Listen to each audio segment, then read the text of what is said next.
नमस्कार दोस्तों, स्वागत है आपका हमारे YouTube चैनल भक्ति का रास्ता में। मैं हूं श्री कृष्ण भक्त और आज हम बात करने वाले हैं सच्ची मित्रता के बारे में। अगर आप हमारे चैनल पर नए हैं तो कृपया सब्सक्राइब करना ना भूलें और बेल आइकन को दबाएं ताकि आप हमारी नई वीडियो सबसे पहले देख सके। वीडियो की शुरुआत करने से पहले मेरी आपसे गुजारिश है कि आप वीडियो को पूरा देखें और श्री कृष्ण वाणी का पूरा लाभ उठाए। महाभारत में दुर्योधन और कर्ण की मित्रता थी। दुर्योधन ने कर्ण को अपना प्रिय मित्र माना और उचित मान सम्मान दिलवाया। इसी बात की वजह से कर्ण दुर्योधन को कभी भी अधर्म करने से रोक नहीं सका और उसका साथ देता रहा, जबकि सच्चा मित्र वही है जो अधर्म करने से रोकता है। अगर दोस्ती में ये बात ध्यान नहीं रखी जाती है तो बर्बादी तय है। महाभारत में दुर्योधन की गलतियों की वजह से उसका पूरा कुल नष्ट हो गया। कर्ण धर्म अधर्म जानता था, लेकिन उसने दुर्योधन को रोकने की कोशिश नहीं। महाभारत में कृष्ण और अर्जुन की मित्रता सबसे श्रेष्ठ थी। श्री कृष्ण ने हर कदम अर्जुन की मदद की। अर्जुन ने भी अपने प्रिय मित्र श्री कृष्ण की हर बात को माना। श्री कृष्ण की नीति के अनुसार युद्ध किया और पांडवों की जीत हुई। इनकी मित्रता की सीख यह है कि मित्र को सही सलाह देनी चाहिए और मित्र की सलाह पर अमल भी करना चाहिए। उसी तरह श्री कृष्ण और द्रौपदी के बीच भी मित्रता का रिश्ता था। श्री कृष्ण द्रौपदी को सखी कहते थे। द्रौपदी के पिता महाराज द्रुपद चाहते थे कि उनकी पुत्री का विवाह श्री कृष्ण से हो, लेकिन श्री कृष्ण ने द्रौपदी का विवाह अर्जुन से करवाया। श्री कृष्ण ने हर मुश्किल परिस्थिति में द्रौपदी की मदद की। जब श्री कृष्ण ने अपने सुदर्शन चक्र से शिशुपाल का वध किया तो चक्र की वजह से उनकी उंगली में चोट लग गई और रक्त बहने लगा। तब द्रौपदी ने अपने वस्त्रों से एक कपड़ा फाड़कर श्री कृष्ण की उंगली पर बांधा था।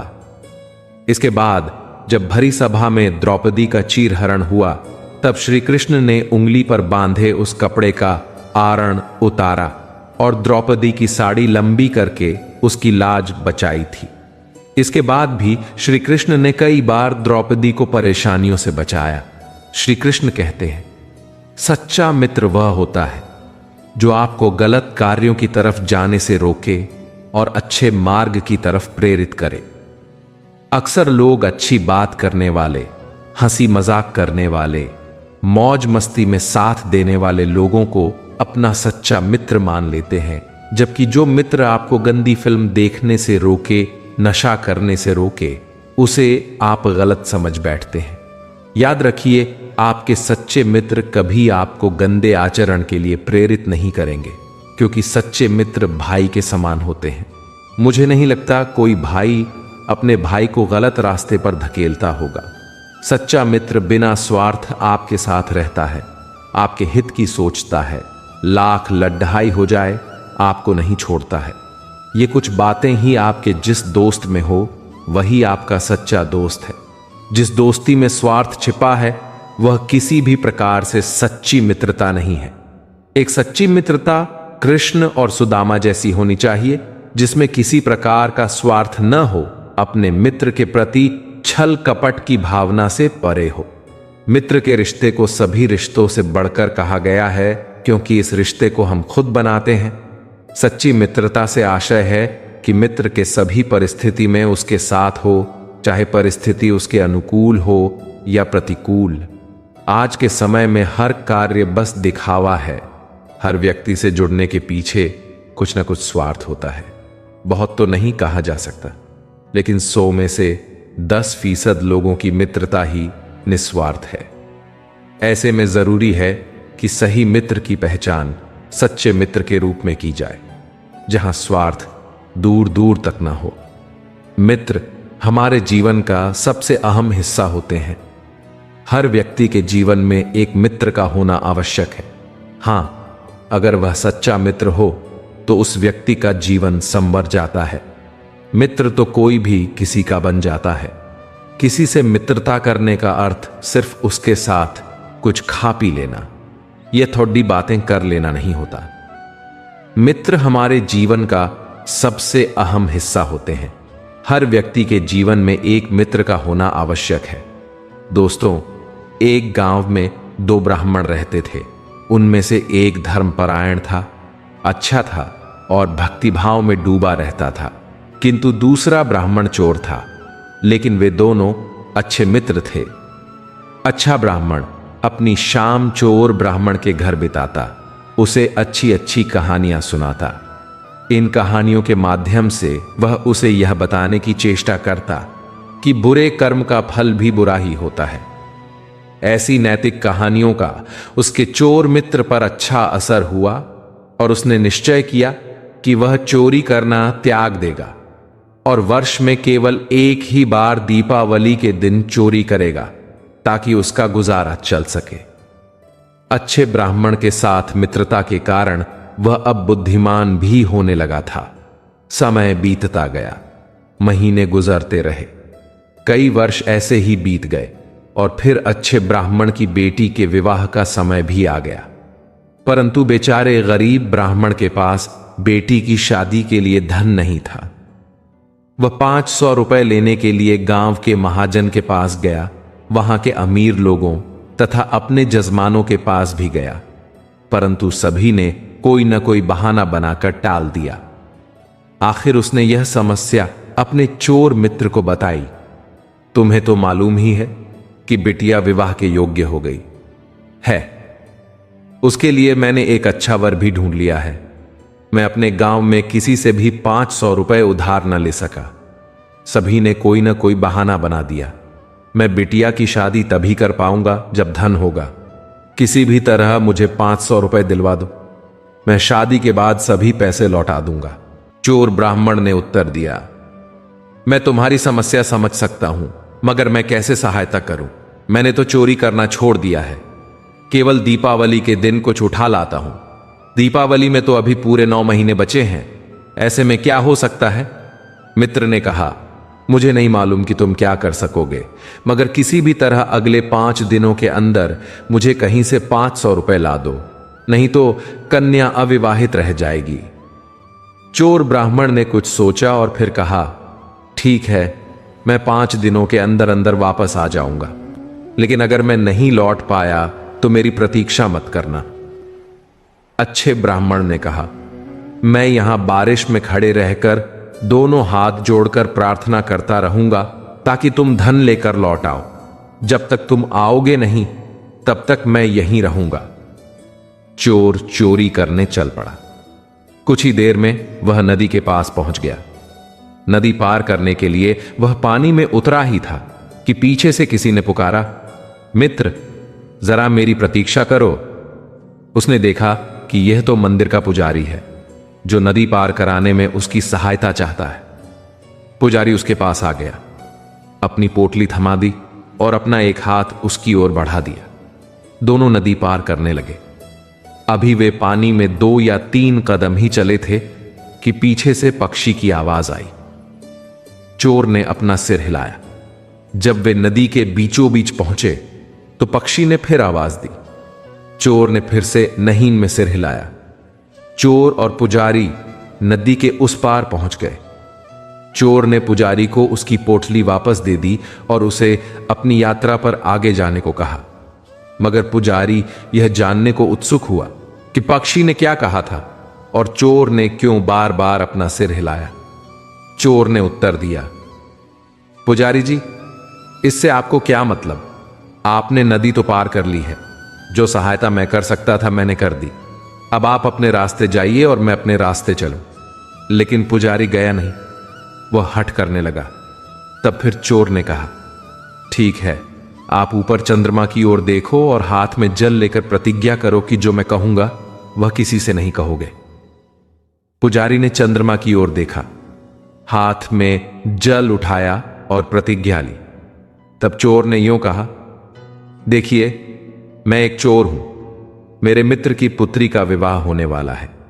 उसकी शादी के लिए 500 रुपए जुटाने हैं, इसीलिए चोरी करने निकला हूं। जब हम पानी में चलने ही लगे थे तब पक्षी ने मुझसे कहा कि तुम्हारी पोटली में सोना रखा हुआ है और मैं उसमें से 500 रुपए के बराबर निकाल सकता हूं। मगर मैंने सिर हिलाकर उससे कहा कि मैं कुछ भी नहीं चुराऊंगा, क्योंकि तुमने मुझे मित्र कहकर पुकारा था, सहायता के लिए अपना हाथ मेरी ओर बढ़ाया था। मित्र धर्म निभाना मेरा कर्तव्य था। अपने मित्र का आदर करना, उसके प्रति निष्ठा को मैं कैसे भूल सकता हूं। पुजारी ने सिर हिलाया। चोर ने आगे कहा, जब हम नदी के बीचों बीच आ गए थे तब पक्षी ने यह कहा कि मैं तुम्हें पानी में धक्का दूं और सोना ले जाऊं, लेकिन मैंने इनकार किया। यदि मैं ऐसा करता तो मैं अपने मित्र के साथ धोखा करता। मैं मित्रघात कैसे कर सकता था। यह सुनकर पुजारी अपने रास्ते चला और पूरी यात्रा में इस धर्मी और ज्ञानी चोर के बारे में सोचता रहा। उसने अपने आप से कहा, मुझे यह बात किसी से नहीं कहनी चाहिए, मगर यह बात मुझे राजा को अकेले में कहनी होगी। पुजारी राजा के दरबार में गया। जैसे ही दरबार की कार्रवाई पूरी हुई, वैसे ही वह राजा के पास पहुंचा और उससे अकेले में कुछ कहने का अनुरोध किया। राजा मान गया। उसने राजा को सारी कहानी सुनाई। राजा ने कहा, चोरी करना तो बहुत बड़ा पाप है, महापाप। जिसने भी ऐसा किया है वह धर्मी और ज्ञानी कैसे हो सकता है। मैं इसकी स्वयं जांच करूंगा। मुझे उस चोर का पता ठिकाना बता दो। पुजारी चोर को ढूंढने चला। चलते चलते वह एक सराय के पास पहुंचा। देखा तो चोर वहीं था। वह एकदम से लौटा और राजा को सराय का पता ठिकाना बता दिया। राजा ने मक्का की 2 रोटियां बनवा ली, उनको पोटली में रखा, अपना वेश बदल लिया और एक साधारण आदमी बनकर सराय में पहुंचा। आधी रात होने को थी। उसने चोर को देखते ही उसे बातों में उलझा दिया। चोर ब्राह्मण ने पूछा, तुम कौन हो? राजा ने कहा, मैं एक चोर हूं। चोर ब्राह्मण ने उसे बताया, मैं सामने वाली दुकान में आधी रात के बाद चोरी करने वाला हूं। राजा ने कहा, मुझे 1000 रुपयों की जरूरत है। कुछ ही देर बाद वे दोनों दुकान की ओर गए। चोर ब्राह्मण ने ताला तोड़ा और दुकान के अंदर घुस गया। तिजोरी तोड़कर उसने 500 रुपए अपने लिए और 1000 रुपए अपने साथी के लिए निकाले। उसने राजा को उसकी जरूरत जानकर 1000 रुपए दे दिए। तब उसने कुछ खाने के लिए दुकान में पड़ी बोरियों की ओर देखा। उसे भूख लग रही थी, क्योंकि जब से वह घर से चला था तब से उसने कुछ भी नहीं खाया था। उसे सामने की बोरी में कुछ सफेद सफेद सा नजर आया, शायद चीनी थी। उसने मुट्ठी भर उठाई और अपने मुंह में डाल ली। ये क्या? ये तो नमक है। उसने एकदम से सब थूक दिया। अपने साथी से 1000 रुपए वापस मांगे। जब राजा ने रुपए देने से इनकार किया तो उसने उसके मुंह पर एक तमाचा जड़ दिया और रुपए छीन लिए। उसने अपने वाले 500 रुपए और राजा से लिए हुए 1000 रुपए वापस तिजोरी में डाले। तिजोरी में ताला लगा दिया, दुकान बंद कर दी और सराय की ओर वापस जाने लगा। राजा उसके पीछे पीछे चलता रहा। जब वे सराय के अंदर पहुंचे तो राजा ने पूछा, भाई, पहले तो तुमने रुपए चुराए और फिर वापस तिजोरी में रख दिए, ऐसा क्यों? चोर ब्राह्मण ने उत्तर दिया, मैं भूखा था, मगर गलती से दुकानदार का नमक खा लिया। जिसका नमक खाया हो उसे धोखा नहीं देते, इसीलिए रुपए वापस तिजोरी में रख दिए। राजा को विश्वास हो गया कि पुजारी ने जो भी कहा था वह सही है। उसने चोर से कहा, अच्छा चलो किसी और जगह चोरी करते हैं। यह सुनते ही चोर ब्राह्मण ने राजा को एक और तमाचा जड़ा और कहा, क्या हम रात भर चोरियां ही करते रहेंगे? आज के लिए इतना ही, कल कहीं और जाएंगे। राजा ने अपनी पोटली से रोटियां निकाली और चोर को खाने के लिए दी। अगली रात किसी निश्चित स्थान पर मिलने का समय बताया। अगली रात राजा उसी तरह एक साधारण आदमी के वेश में आया और चोर ब्राह्मण को खाने के लिए 2 रोटियां दी। जब वह खाकर तृप्त हुआ तो राजा ने कहा, चलो आज राजा के खजाने को लूटते हैं, वहां बहुत सा धन है। चोर ने कहा, मगर मुझे तो राजा के महल और वहां के खजाने के बारे में कुछ भी नहीं मालूम है। मुझे सारे रास्ते और गलियारे मालूम हैं। चलो चलते हैं। राजा अपने पहरेदारों को परखना भी चाहता था। उसने तीनों द्वारों पर पहरेदार रखे थे और चौथे के पास एक कुत्ता बांध रखा था। जब वे राजकोष के पास पहुंचे तो देखा कि तीनों पहरेदार और कुत्ता गहरी नींद में सोए पड़े थे। राजा ने चोर ब्राह्मण को सभी मार्ग दिखलाए। चोर आया और खजाने का ताला तोड़ने लगा। तभी पक्षी बोला और कुत्ता भौंकने के बजाय पिनपिनाने लगा। जब चोर ने खजाने के अंदर रखी बहुत बड़ी तिजोरी का ताला तोड़ा तो पक्षी ने फिर आवाज की और कुत्ता फिर से पिनपिनाया। चोर ब्राह्मण ने सिर हिलाया। उसने 500 रुपए अपने और 1000 रुपए अपने साथी के लिए निकाले। पक्षी ने फिर पुकारा और कुत्ता भी फिर से पिनपिनाया। चोर ने रुपए वापस तिजोरी में रख दिए और राजा को भीतर बुलाया। जब राजा अंदर आया तो चोर उसके पैरों में गिर पड़ा और बोला, महाराज, मैं आपका चोर हूं और आप हमारे स्वामी हैं। आपने मुझे रंगे हाथों पकड़ लिया है। जो भी दंड देना चाहें दे दीजिए, मगर 500 रुपए मेरे मित्र के पास भिजवा दीजिए। उसकी बेटी की शादी है। राजा ने उससे पूछा कि वह कैसे जान गया कि उसका साथी चोर नहीं राजा है। चोर ने कहा, महाराज, जब मैंने राजकोष का बाहरी ताला तोड़ा तो पक्षी बोलने लगा और कुत्ता पिनपिनाया। पक्षी ने कुत्ते से कहा था, खजाने में चोर घुस आया है और तुम सो रहे हो। तुम एक नमकहराम हो। महाराज, कुत्ते ने उत्तर दिया था, मैं तब भौंकता हूं जब चोर होता है। यह तो स्वयं राजा है। मैंने यकीन नहीं किया। जब पक्षी ने दोबारा कहा तो कुत्ते ने फिर वही उत्तर दिया। मुझे तब भी यकीन नहीं हुआ, मगर जब तीसरी बार यही हुआ तो मैं समझ गया कि आप चोर नहीं राजा हैं। कुछ रुककर उसने फिर कहा, महाराज, कृपा करके 500 रुपए मेरे मित्र के पास भिजवा दीजिए।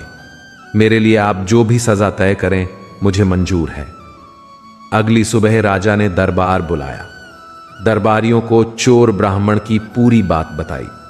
चोर ने कहा, महाराज, ये सारा ज्ञान और अच्छी बातें मैंने अपने ब्राह्मण मित्र से सीखी हैं, जिसकी पुत्री का विवाह होने वाला है। उसकी मित्रता और सदाचार की शिक्षा ने ही मुझे सही रास्ते पर ला दिया है। अब मैं केवल दीपावली के दिन किसी भंडार से कुछ जरूरत का सामान उठा लेता हूं, जिसकी अनुमति है।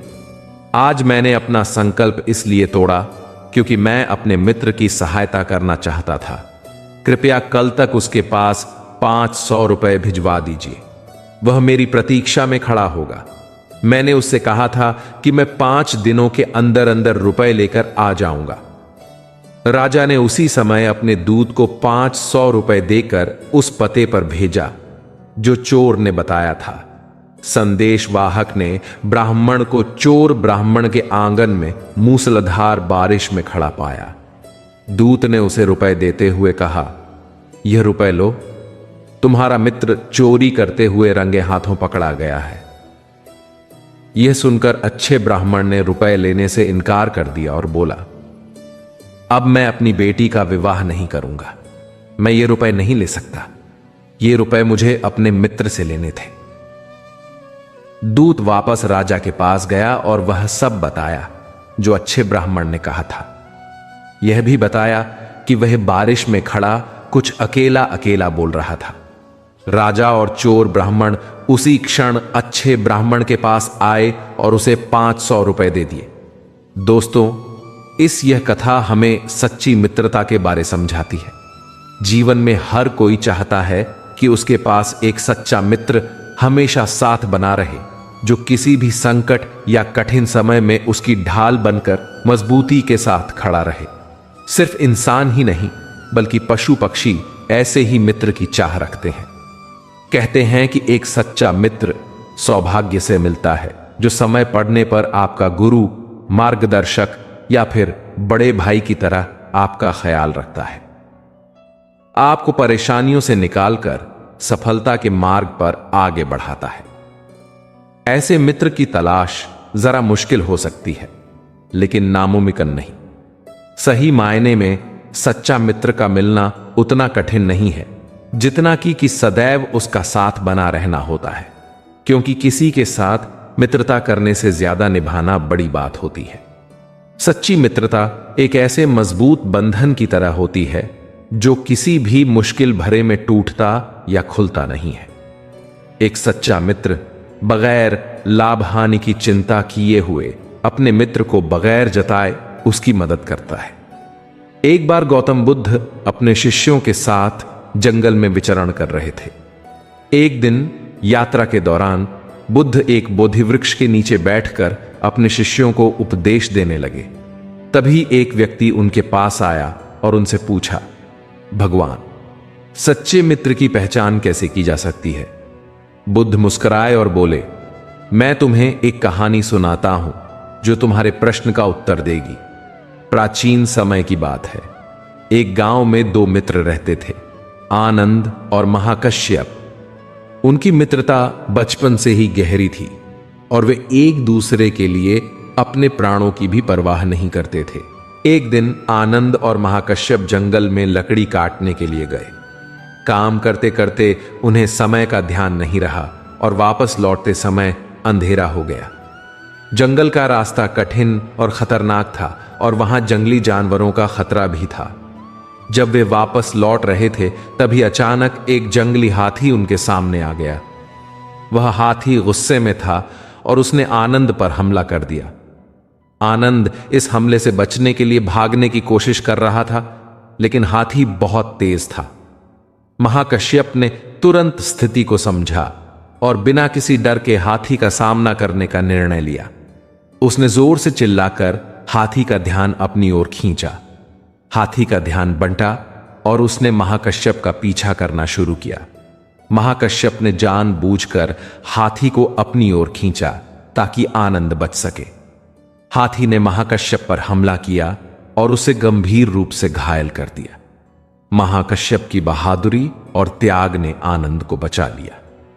आनंद ने देखा कि उसका मित्र गंभीर हालत में है, तो उसने तुरंत महाकश्यप की देखभाल करना शुरू किया। उसने महाकश्यप को उठाया और गांव की ओर ले जाने लगा। गांव पहुंचने पर आनंद ने तुरंत गांव के वैद्य को बुलाया और महाकश्यप का उपचार करवाया। धीरे धीरे महाकश्यप की हालत में सुधार हुआ और वह ठीक हो गया। इस घटना के बाद उनकी मित्रता और भी मजबूत हो गई। उन्होंने एक दूसरे के प्रति अपने सच्चे प्रेम और त्याग का परिचय दिया। कहानी सुनाने के बाद बुद्ध ने उस व्यक्ति से कहा, सच्चा मित्र वही है जो कठिनाइयों में भी तुम्हारा साथ न छोड़े, तुम्हारे दुख को अपना दुख माने और तुम्हारे सुख को अपना सुख। सच्ची मित्रता का आधार विश्वास, त्याग और सहानुभूति है। सच्चा मित्र वही है जो तुम्हारे लिए अपने प्राणों की भी परवाह न करे और हर स्थिति में तुम्हारा साथ दे। बुद्ध की इस कथा ने उस व्यक्ति के मन में सच्ची मित्रता की गहरी समझ पैदा की। उसने समझा कि सच्चे मित्र की पहचान कठिन समय में होती है, जब वह निस्वार्थ भाव से तुम्हारे साथ खड़ा रहता है। गौतम बुद्ध की यह कथा हमें सिखाती है कि सच्ची मित्रता में निस्वार्थता, त्याग और प्रेम का विशेष स्थान होता है। सच्चा मित्र वही होता है जो हर परिस्थिति में तुम्हारा साथ दे, चाहे वह स्थिति कितनी भी कठिन क्यों ना हो। इस प्रकार सच्ची मित्रता की पहचान संकट के समय में होती है, जब मित्र अपनी जान की परवाह किए बिना एक दूसरे की मदद के लिए खड़ा रहता है। इस कथा से हमें यह सीखने को मिलता है कि सच्चे मित्र की पहचान उसके निस्वार्थ प्रेम, त्याग और धैर्य से होती है और सच्ची मित्रता का मूल्य अनमोल होता है। स्वामी विवेकानंद का मानना था कि सच्ची मित्रता निस्वार्थ प्रेम पर आधारित होती है। सच्चे मित्र अपने मित्र की भलाई के लिए बिना किसी स्वार्थ के काम करते हैं। वे कहते हैं, सच्चा मित्र वही है जो बिना किसी स्वार्थ के तुम्हारी भलाई के लिए कार्य करता है। सच्चे मित्र वही होते हैं जो एक दूसरे के प्रति सच्चाई और ईमानदारी का पालन करते हैं। विवेकानंद ने कहा, सच्ची मित्रता में सच्चाई और ईमानदारी का बहुत महत्व है। अगर आप अपने मित्र से सच्चाई और ईमानदारी से पेश आते हैं तो वही सच्ची मित्रता है। स्वामी विवेकानंद ने अपने जीवन में मित्रता का सर्वोच्च आदर्श प्रस्तुत किया। उन्होंने अपने मित्रों के लिए अपना जीवन समर्पित कर दिया और त्याग की भावना को महत्व दिया। सच्ची मित्रता में त्याग की भावना का विशेष स्थान होता है। विवेकानंद ने कहा कि सच्चे मित्र वही होते हैं जो हर समय, विशेषकर कठिन समय में, एक दूसरे का समर्थन करते हैं। जब समय कठिन हो तब सच्चे मित्र की पहचान होती है। विवेकानंद का मानना था कि सच्ची मित्रता में मित्र एक दूसरे को आध्यात्मिक मार्गदर्शन देते हैं और आत्मिक उन्नति में सहायता करते हैं। सच्चा मित्र वही है जो तुम्हें आध्यात्मिक उन्नति की दिशा में प्रेरित करे। स्वामी विवेकानंद का वास्तविक नाम नरेंद्रनाथ दत्त था। उनकी मित्रता और गुरु भक्ति का सबसे बड़ा उदाहरण उनके गुरु श्री रामकृष्ण परमहंस के प्रति था। रामकृष्ण के प्रति विवेकानंद का प्रेम, आदर और समर्पण सच्ची मित्रता का आदर्श है। रामकृष्ण ने विवेकानंद को आत्मज्ञान और सेवा का मार्ग दिखाया, जो एक सच्चे मित्र और गुरु की भूमिका है। विवेकानंद और स्वामी अखंडानंद के बीच गहरी मित्रता थी। दोनों ने साथ में कई यात्राएं की और एक दूसरे का साथ दिया। विवेकानंद ने हमेशा अखंडानंद को प्रेरित किया और उन्हें आत्मज्ञान की ओर मार्गदर्शन दिया। यह दिखाता है कि सच्चे मित्र एक दूसरे की आत्मिक उन्नति में सहायक होते हैं। अलसिंगा पेरुमल, जो विवेकानंद के घनिष्ठ मित्र थे, ने विवेकानंद को अमेरिका जाने के लिए प्रेरित किया। अलसिंगा ने आर्थिक रूप से भी विवेकानंद की सहायता की। विवेकानंद ने उनके प्रति अपनी मित्रता और प्रेम को हमेशा बनाए रखा। यह घटना सिखाती है कि सच्चे मित्र एक दूसरे के सपनों को पूरा करने में मदद करते हैं। स्वामी विवेकानंद के उपदेश और जीवन से हमें सच्ची मित्रता के महत्व का गहरा बोध होता है। सच्ची मित्रता निस्वार्थ प्रेम, सच्चाई, ईमानदारी, समर्पण, त्याग, समर्थन और आध्यात्मिक मार्गदर्शन पर आधारित होती है। विवेकानंद का जीवन और उनके विचार हमें सिखाते हैं कि सच्चे मित्र वही होते हैं जो हमारे जीवन को उच्च आदर्शों की ओर प्रेरित करते हैं और कठिन समय में भी हमारे साथ खड़े रहते हैं। सच्ची मित्रता एक अमूल्य धरोहर है जो हमारे जीवन को संवारती है। यह निस्वार्थ प्रेम, सच्चाई, ईमानदारी, त्याग, समर्पण, सहानुभूति, समर्थन, प्रोत्साहन, आध्यात्मिक मार्गदर्शन, विश्वास और निष्ठा पर आधारित होती है। सच्चे मित्र हमारे जीवन के सच्चे साथी होते हैं जो हर परिस्थिति में हमारे साथ खड़े रहते हैं और हमें जीवन के उच्च आदर्शों की ओर प्रेरित करते हैं। सच्ची मित्रता का मूल्य अनमोल है और इसे संजो कर रखना हमारे जीवन को सुखमय और सफल बनाता है।